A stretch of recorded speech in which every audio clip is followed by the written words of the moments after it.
President ছিলেন, আমি একটা সংগঠনের ক্রীড়া সেক্রেটারি ছিলাম। তা আমার জায়গায় তার ছবি থাকতে পারে এবং আমরা যেহেতু ক্রীড়াপ্রেমিক একজন মানুষ, তো আবার আমি একটা সংগঠনের ক্রীড়া সেক্রেটারি।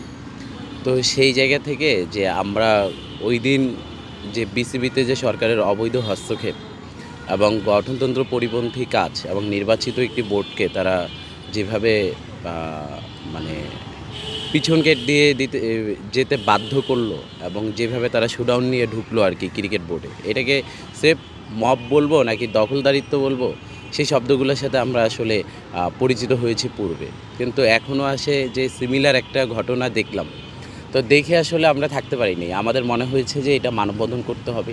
পদ্মা সেতু, মেট্রো রেল এবং এলিভেটেড এক্সপ্রেসওয়ে নির্মাণের গর্বিত অংশীদার বসুন্ধরা সিমেন্ট। নিজেদের জায়গা থেকে এটা কিন্তু আমি আমার সংগঠনের কোনো ব্যানারে করিনি, আমি করেছি নিজেদের যারা যারা আমাদেরকে অ্যালাইন করে তাদেরকে নিয়ে আমরা এই মানববন্ধনটি করেছি। এবং এইখানে আমরা দেখেছেন যে দখলদার দখলদার বিরোধী ক্রীড়া আন্দোলন নামে আমরা একটা কিন্তু করেছি, ব্যানার করেছিলাম। তো সেই মুহূর্তে আমরা দেখেছি যে আমাদের ওইখানে কিছু সাংবাদিক ভাইয়েরা ছিলেন, অনেক সাংবাদিক ভাইয়েরা ছিলেন।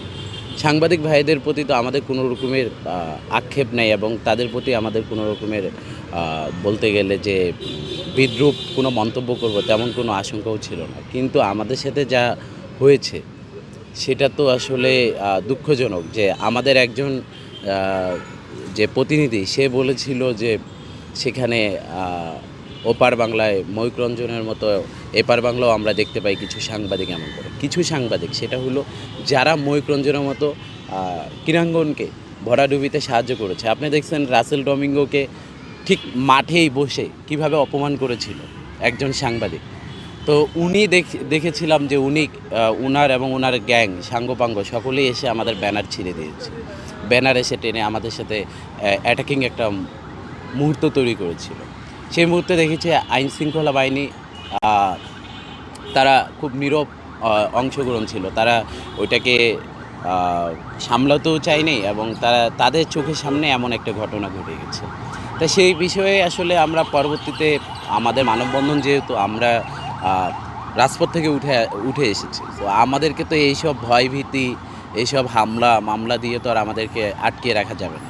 তবুও আমরা আমাদের মানববন্ধন শেষ করেছি এবং আগামীতে বড় কর্মসূচি দেওয়ার জন্য আমরা এখন গণসংযোগ করব এবং গণসংযোগের মাধ্যমে আমরা মানুষের মধ্যে একটা জনসম্মতি উৎপাদন করে আগামীতে ক্রিকেট বোর্ডকে আমরা দখলদার মুক্ত করতে বাধ্য করব।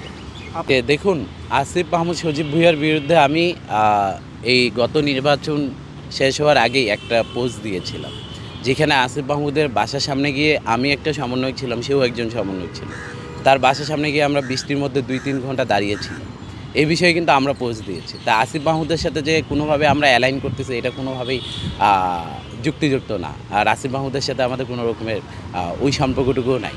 তো সেই জায়গা থেকে আমি চেষ্টা করেছিলাম যে আমার নিজস্ব থেকে। এখন এখানে আমিনুল ইসলাম বুলবুল প্রেসিডেন্ট ছিলেন, আমি একটা সংগঠনের ক্রীড়া সেক্রেটারি ছিলাম। তা আমার জায়গায় তার ছবি থাকতে পারে এবং আমি বিপিএলেও কাজ করেছি প্লেয়ার ম্যানেজমেন্টে। সেখানে তো তারা একটা সার্কুলার ছেড়েছিল উন্মুক্ত এবং সেখানে যেই ক্রাইটেরিয়াগুলো ছিল সেই ক্রাইটেরিয়াগুলো অনুযায়ী আমি আমার ম্যাচ করেছিল দেখেই আমি সেখানে সিভি দিয়েছিলাম এবং বিপিএল প্লেয়ার ম্যানেজমেন্টে আমাকে সেখানে নিয়োগ দেওয়া হয়।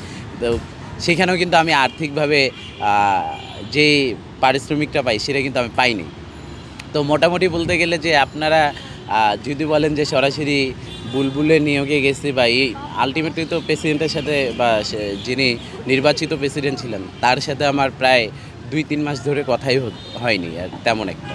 একদল থাকবেই যে আমাদের একটা সুন্দর মুভমেন্ট, যেটি ন্যায় নীতিসঙ্গত একটি, আমরা যখন একটা মুভ দিব তখন তো একদল থাকবে যারা চাটুকার, যারা দালাল, যারা ভিন্নমতকে দমন করতে চায়, যারা ফ্যাসিস্ট হয়ে উঠতে চায়, তারা তো এইসব দিবেই যে ট্যাগিংয়ের পলিটিক্স করবে। কিন্তু আমি তো আসলে কাউকেই ট্যাগ দিতে চাইনি এবং কখনোই কাউকে কোনো রকমের আমার কথা দিয়ে আঘাত হবে এটা আমি কখনো চাই না। আমি চাই দেশকে এবং দেশ রাষ্ট্রের স্বার্থে যেটা ভালো হবে, ন্যায়যুক্ত হবে, সাংবিধানিক হইতে হবে, যেটা আসলে ইথিক্সের বাইরে যাবে না, ইথিক্যাল জায়গাটা এখানে স্ট্রং থাকবে। সেটাই আমি চাবো যে সেটাই হোক বাংলাদেশে। সেটা আসলেই বিভ্রান্তিকর একটা এবং ভুল বোঝাবুঝিও হতে পারে। সাংবাদিক ভাইদের প্রতি আমাদের কখনোই বিদ্রূপ মন্তব্য ছিল না। আমি একজন সাংবাদিকতার স্টুডেন্ট হিসেবে আমি কখনোই সাংবাদিক ভাইদের এইভাবে গালি দিতে পারিনি এবং কোনো সাংবাদিককে না। কিন্তু বিষয় হচ্ছে ইথিক্সের বাইরে গিয়ে কেউ যদি কোনো রকমের মানে কোনো রকমের প্রভাব খাটাতে চায় এবং সাংবাদিকতার লেভাস ধরে কেউ যদি মপ করতে চায়, সেটাকে আপনি কীভাবে দেখবেন?